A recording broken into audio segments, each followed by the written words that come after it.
Hello, and thank you for watching. This is Professor Ryan Paul, and you are watching part one of my video, The Renaissance Stage, which is an introduction to early modern English theater.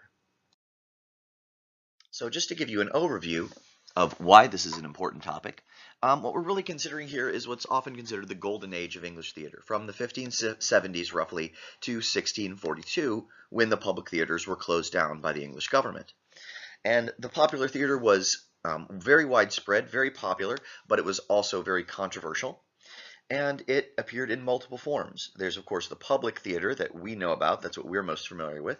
However, there were also very popular schoolboy companies, companies made up of students that performed plays.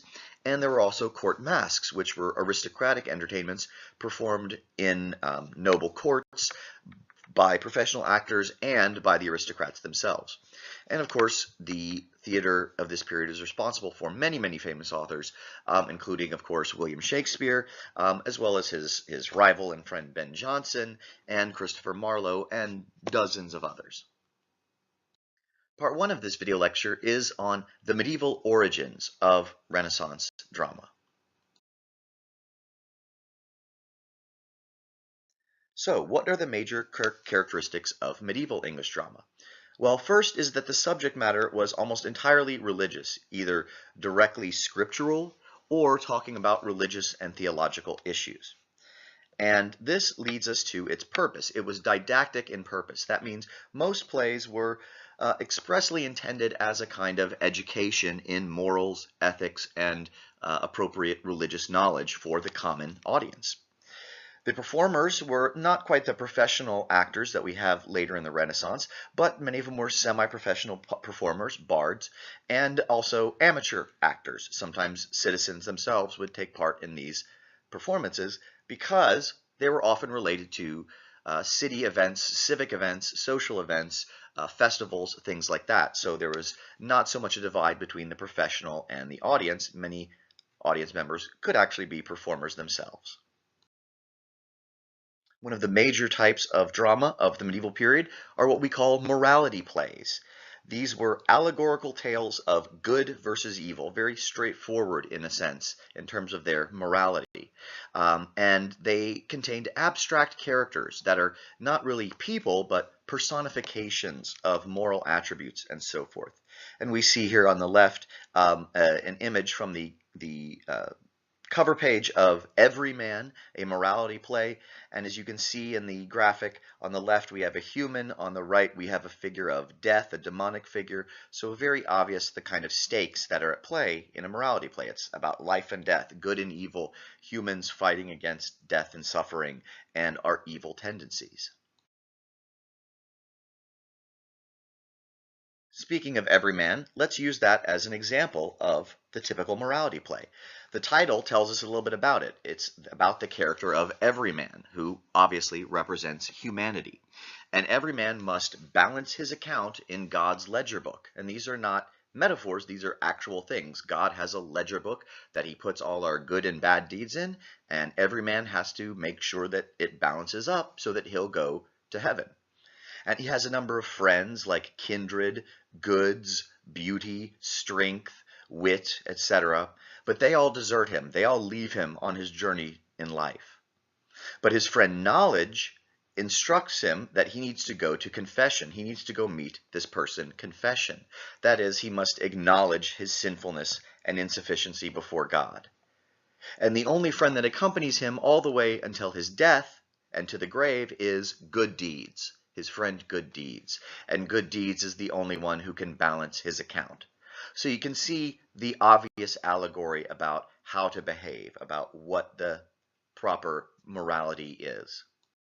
The moral lesson of this play is that it's demonstrating the essential corruption of humankind, that we are all tainted by original sin, and it shows that through our representative sinful behavior, how we get seduced by goods, that is, material items, how we get seduced by fellowship and enjoying our friends, how we get seduced by our own strength and beauty, but none of these things last. And these are all performed, these different characters, these sinful characters, were called commonly the vice. That's the name of the actor or the type of character that performs them. And they were very seductive, entertaining figures of wrongdoing and worldly pleasure. Obviously, a character like beauty or a character like fellowship or friendship has to be fun, has to be enjoyable, has to be seductive on stage so that you understand as an audience member how enticing evil is, even though they're eventually defeated by good deeds. So it shows us the weakness of human nature and also the punishment of sin, of what happens to us if we follow after these vices. But on the other hand, it also models the correct behavior for salvation, that we need to have a certain disdain for worldly goods, that we understand them as temporary, as passing, and that instead of focusing on our worldly goods, our earthly pleasures, we need to look towards what are we doing to balance our account for God? What are we doing to make ourselves holy, to try to overcome our sinfulness and move towards God's love? And it shows the reward for following religious doctrine, how, if you are good, how, if you perform good deeds and so forth, you will ultimately be rewarded with God's love and His grace.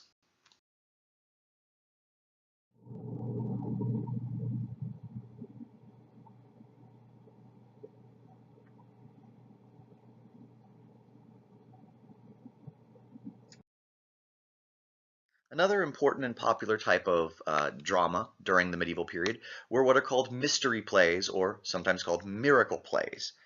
And these are plays that were performed yearly as part of citywide festivals in the various towns throughout England. And as we see here, what's interesting about them, technologically speaking, is that they were performed on mobile stages that traveled throughout town. They would be wheeled about through town, so the whole city would take part in a dramatic festival watching these different plays. Now, what were the mystery or miracle plays? Well, they were collections of very short scenes, usually no longer than a few minutes, and they were each unique to a particular city, so we sometimes call them city cycles. And we have some mostly extant cycles from the city of York, from the city of Wakefield, from the city of Chester, and a few other fragments.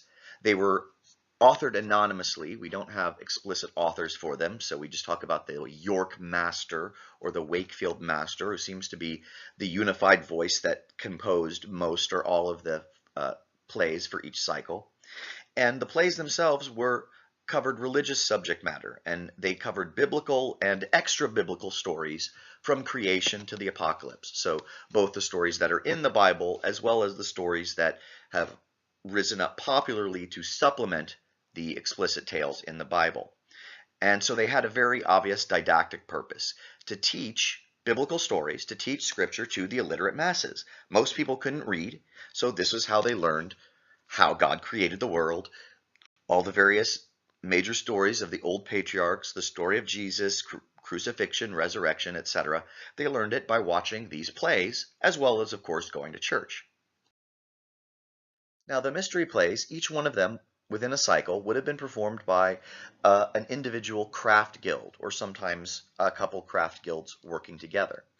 And what a guild is, if you're not familiar with that term, it's an association of merchants or artisans, tradespeople, basically, that all work in a common trade. So tanners, carpenters, dressmakers, barbers, things like that.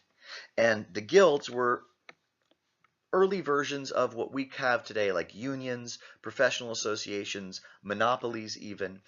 They function to manage trade within a city. They resolve disputes between members. They also supported members if one of them fell on economic difficulties, so they provided social welfare as well as economic governance. They kept trade secrets, so if a particular technique had been developed within the city, they made sure people outside of that didn't learn that technique. They represented the interests of their members to government. So they did a lot of different things that now unions and so forth and lobbyists perform in modern society. And guilds were, intriguingly enough, also known as mysteries. And that points us to an intriguing overlap in the meaning of the word mystery when it's applied to these plays. On the one hand, mystery comes from the idea of miracle, similar root in Latin. And a miracle is something inexplicable. It's a supernatural event that is performed by some deity, by God in the case of Christian theology, and it's a mystery that can't be understood. You cannot understand miracles, you simply must believe in them, according to most theological doctrines. So that's what we see. For example, we can't understand how God created the universe, we just have to have faith that he did. But mystery also derives from the word ministerium, that is a craft or a skill, some sort of activity that requires trained skills in order to administer or perform. So in this sense, a mystery is something that's unknown only to a few, those people who minister it, the craftsmen, and it's kept secret from the public as a means both to protect the public from things they shouldn't know or can't understand, but also, of course, as a means of power, as a means of keeping a certain amount of power to oneself. And we can see an overlap between the craft guilds and, of course, the priests, the priestly class who were ministers of the faith to the people. And so that leads us perhaps to ask, what sort of connections might there be between a guild and the play that it's performing? So here are some examples from the York cycle of the guilds and the plays that they performed. So the plasterers, people who build things, who use plaster to make things, buildings, they did the first 5 days of creation. That makes sense. The coopers, people who made wooden casks, they did the fall of man. Perhaps a dark connection there. The irony of the fall of man into death, so they need a cask maker. The shipwrights did building the ark, makes sense. Fishers and mariners did the story of Noah and his wife. The goldsmiths do the story of the three kings visiting baby Jesus because, of course, gold was one of the gifts they brought to salute him as king. The barbers did the baptism of Jesus. I'm not quite sure what's going on there. The bakers doing the Last Supper, very significant there, right? The Last Supper, the last time that bread is broken between Jesus and his followers, and the model for the Eucharist. So the bakers did that. The shearmen, that is the people who would shear sheep, cut the wool off of sheep, they do the story of Christ being led to Calvary, where he will be crucified. Very powerful connection there, because of course Christ is the Lamb of God who is sacrificed for humanity within Christian theology. The carpenters doing the resurrection, the scribes or scriveners doing Doubting Thomas, textile dealers doing Judgment Day, and there's, of course, many others. But it's interesting the connections that you see, and it's not just about, well, we're shipwrights, so of course we're going to do building the ark, but it's also about the connection between everyday life and the work that we as individuals do as a sort of holy echo of God's narrative, of God's story. So these plays connected the everyday world to the divine.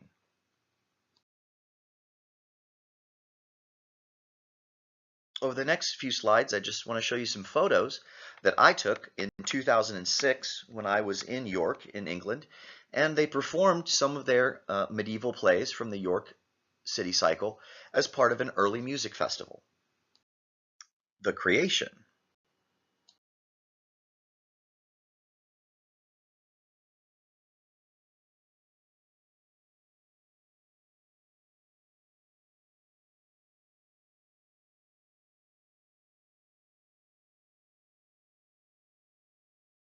The Fall of Lucifer.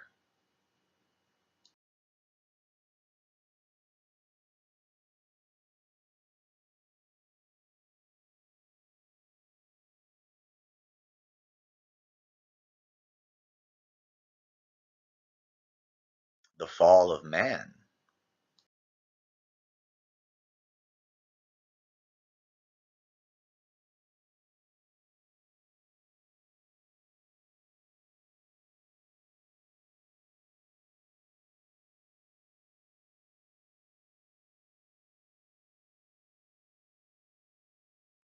Herod and the Magi.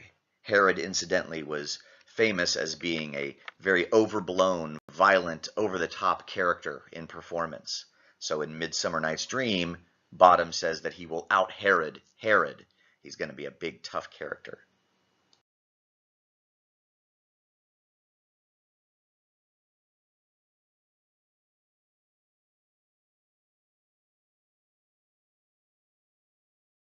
and the final judgment.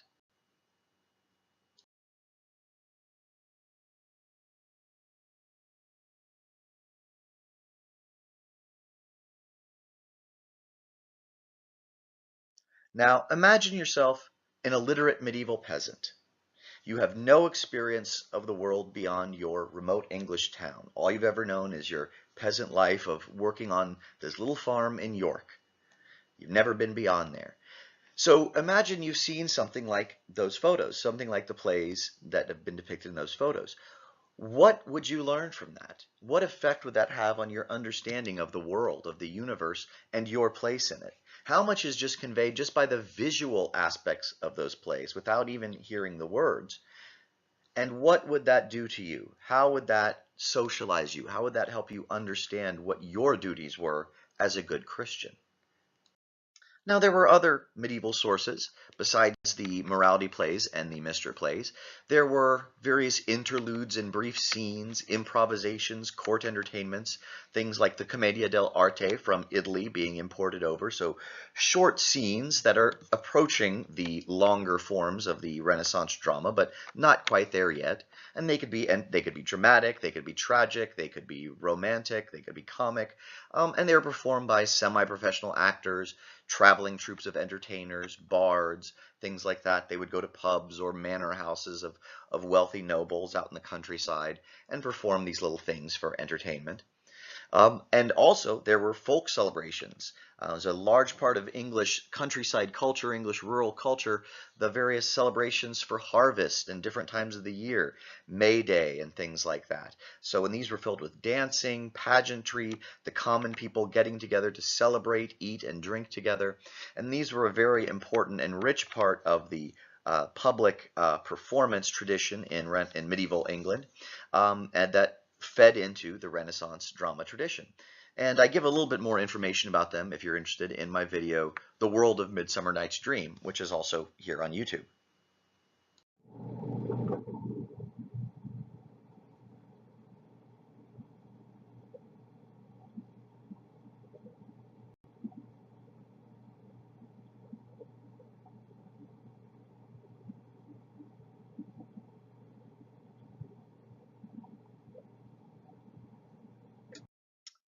Let's take a break before we go on to talking about the end of medieval drama. So now on to part 2 of this video lecture, the end of medieval drama. Let's look at how medieval drama was suppressed and pushed aside so that the Renaissance stage could take over. So perhaps the most important historical context here is the Protestant Reformation. And by the mid-16th century, the 1530s to the 1560s, it's taken hold in England. And a few important things to note about Protestantism. It emphasizes the individual's authority in matters of faith, that the individual must accept Christ, his or herself, that all scriptural interpretation is done through the internal voice of the Holy Spirit. That is, the individual reads the scripture and hears within themselves what it means, rather than being told what it means by a priest. And the idea of the priesthood of all believers. That is, every individual can speak directly to God or Christ, and there's no need for a priestly class to intercede on our behalf. There's no need to go to someone specially trained to talk to God. But there's an irony, there's a paradox at play. Despite this emphasis on individual freedom, and this was something that also was prominent in the Counter-Reformation of the Catholic Church, they also began to emphasize individual agency. But despite this, religious conflict within Europe, it just unleashed so much disorder and violence. And religious and political authorities, who often were the same person or the same group, or at least had overlapping domains, they demanded increased conformity in practice and public behavior because of the extreme amount of disorder that was unleashed because of religious dispute. So even though there's this new emphasis all across the religious spectrum on individual agency and individual faith, there's also a desire to reinstate order in the face of what appears to be anarchy. And this is especially true in England. So in England, there was a suppression of the traditional folk festivals like May Day, all these harvest festivals, etc., because they reached back to a pre-Christian past. And so within the minds of the Protestant authorities, there was a connection to pagan rituals, to black magic, to the worship of false gods. Also, on a social aspect, on a social level, these folk rituals often dramatized a reversal of order. So they featured a lord of misrule who took over, and the high were cast down temporarily, and the low were made prominent during these festivals. And that was troubling to authorities for its potential political upheaval. So also a part of suppressing the traditional folk festivals was to prevent the organization of the disorganized poor. There was a long history of peasant revolt throughout Europe during this period over rights, over food, over starvation, over land rights, etc. And so we see how there's an interweaving of religious, political, and economic and social issues. So by suppressing these harvest rituals and harvest festivals, they prevented the poor from possibly getting together and organizing en masse to protest their situation.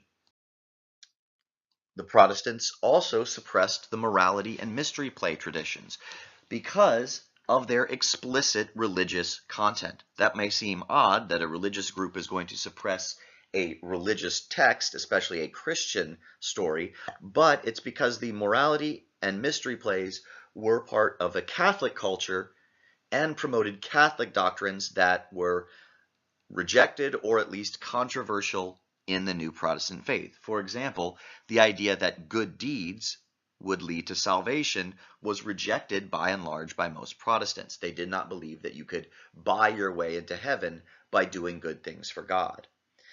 Also, they were controversial because of the direct representation of divine figures on stage. They would have God and angels and other such figures on stage, so that was controversial, and there were accusations of idolatry. So we see how the religious changes weakened civic and local bonds, as well as suppressing a particular type of art, a particular drama. They weakened the bonds that supported morality and mystery plays, and that morality and mystery plays tried to reinforce through their ethical and didactic lessons. On the economic side, we also have during this period an increase in international trade as the beginnings of globalization and colonization are starting to occur. So there's more trade between nations and a growing power of financial merchants and credit in order to fund these more expensive international trading junkets. And so there is a weakening at the same time of traditional economic organizations like the mystery guilds in favor of pre-modern corporate style companies, in favor of the kind of businesses that started to develop and define our modern society. So on the one hand, these economic organizations no longer had the finances or the power to support the costs of performances, even if they hadn't been suppressed by the authorities. And this further goes to show how civic and local bonds were weakened by economic and religious changes and the interconnections between them. Social changes. The dissolution of the Catholic institutions like monasteries, nuns, various churches, things like that, that Henry VIII and his son Edward VI after him dissolved, weakened again further many local bonds. It eradicated the kind of traditional safety net that these institutions had provided for the poor and indigent, and again it further weakened the connections within local communities. So this also led to, or was part of, alongside economic changes, increased migration to the major city centers, especially London, which is of course where the Renaissance stage really took off in England. So again, we see weakened civic and local bonds as a result of social, economic, religious changes. That movement of people to London was combined with an increasing flow of money through key economic centers like London because of course, the growth in international trade. And this meant that there was an emergent middling sort of people, not yet called the middle class, but termed in this period and later the middling sort. So they had common origins. They weren't aristocrats, but they were urban. They lived in the city. They were more educated. and they had disposable income. They had money to spend on goods and services, and that is of key importance. And jumping back sort of to framing this as a social change, because of the growth of this new middling sort, there's a both direct and indirect spread of education and new learning.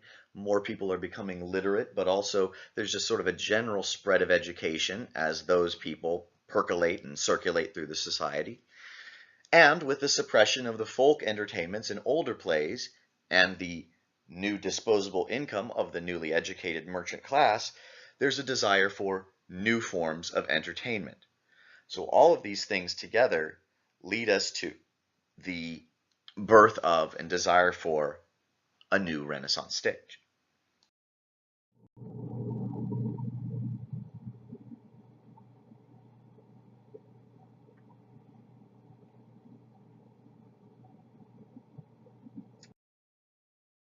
We're almost at the end of this lecture, but I'd like you to consider something before I give you some specific questions.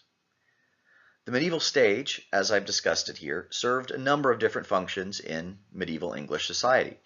It educated individuals and the community in religious and moral doctrines, told them what they should believe.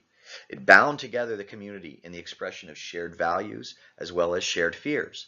It provided an outlet for creativity, for expression, supported the local economy, united the civic body with the business world, brought them together in a shared endeavor, and it connected human life and experience to the world of the divine. So when medieval drama was suppressed, those needs, those social needs, those cultural needs did not just disappear. So even though the suppression of medieval dramatic traditions paved the way for the emergence of the Renaissance stage, they also shaped the Renaissance stage because they burdened it with the need to try to fulfill some of these functions, but in a way that would be acceptable to the new order of the world, to a society, to an economy, to a culture that was radically changing. So how does the Renaissance stage perform the same functions or some of the same functions, but in a completely different way, in a completely, or not completely, but a largely different way and context? And of course, in its time, the traditions and styles that were definitive of the Renaissance stage itself became too dangerous and became considered the enemy of order. And so in 1642, the parliamentary forces in the First English Civil War shut down all the public theaters. So we have to think about this intriguing ambivalence on display. Art, and here in particular the dramatic, performative public art, plays conflicting roles within society. It both provides an opportunity for unity as well as dispute. It expresses what we have shared in terms of our values, but it also expresses and explores the areas where we might conflict and challenge and question each other.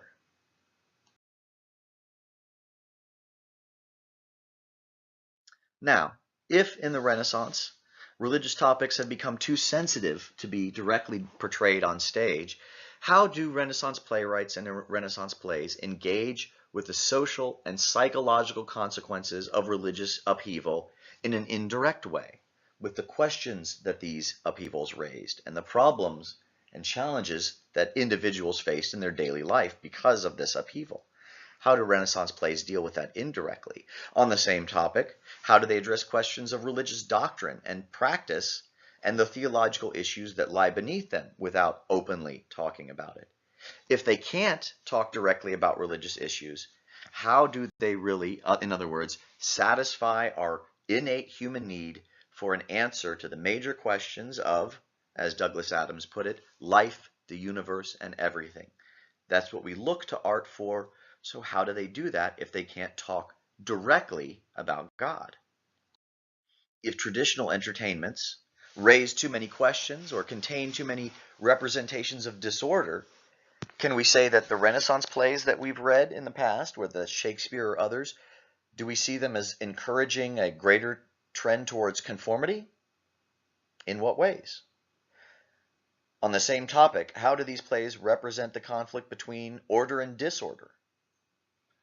What terms do they use? What shape does that conflict take? And again, on the same topic, are Renaissance plays and the public theater in general any less likely to encourage or provide the opportunity for the expression of dissatisfaction, anger, frustration? That is, are these any less likely to encourage the poor to riot or encourage people to question their government, question their authorities? Are they really more promoting of authority or of transgression and subversion and revolt? And last questions to consider: how do Renaissance plays demonstrate or represent the changes in the economic and social order, and in particular the rise of new forms of business and the spread of learning? Not just examples of them, not just allusions to new learning or things like that, but what does this do? What are the psychological, cultural effects of these changes? How is this transforming the world that we thought we knew and that we thought we had our place fixed in? How do the Renaissance plays deal with that social and cultural and economic upheaval? How do they represent the consequences of an instability created by these changes? So what are the real effects, material in the real world, and the psychological effects of a new world order? And how do they show up in Renaissance plays? How are they represented in Renaissance drama? These are big questions that you're not going to have an answer to, but they're questions that I want you to think about as you read the plays that we're reading in this semester. So that's the end of our part 1 of lecture on the Renaissance stage. Next time on the Renaissance stage part 2, I'll talk about the intellectual foundations of Renaissance drama, give you a little overview on the birth of the Elizabethan stage and the first theaters, and talk some about the theatrical practices in Renaissance England. If you have questions, of course, you know how to get in touch with me via email or phone. Otherwise, have a good week and enjoy yourself. I wish you the day you wish yourselves.